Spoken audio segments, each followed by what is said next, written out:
Hey, so I've been working on my AC unit ever since we got this Wind River. The bathroom and bedroom vents never pumped out any air.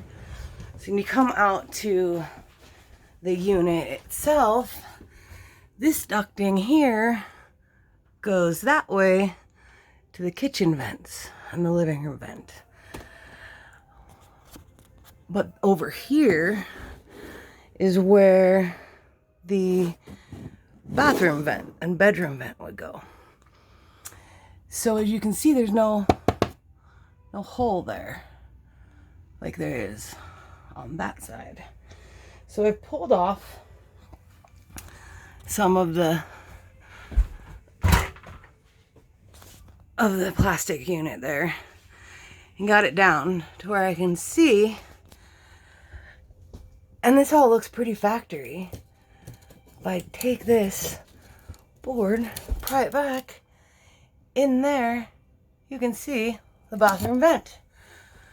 So I'm gonna pull these boards out and then should run down that vent to the bathroom and bedroom, and we'll have AC in the back half.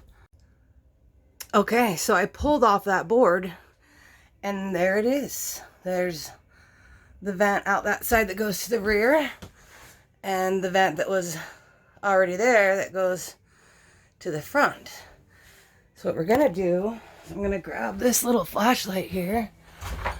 I'm gonna poke it in like that, and then I'll go to the bathroom and see if we can see the light. Yep, there it is. There's the light. So that'll get us AC back to the rear of the RV. So now I just have to put this back together and we'll be nice and cool.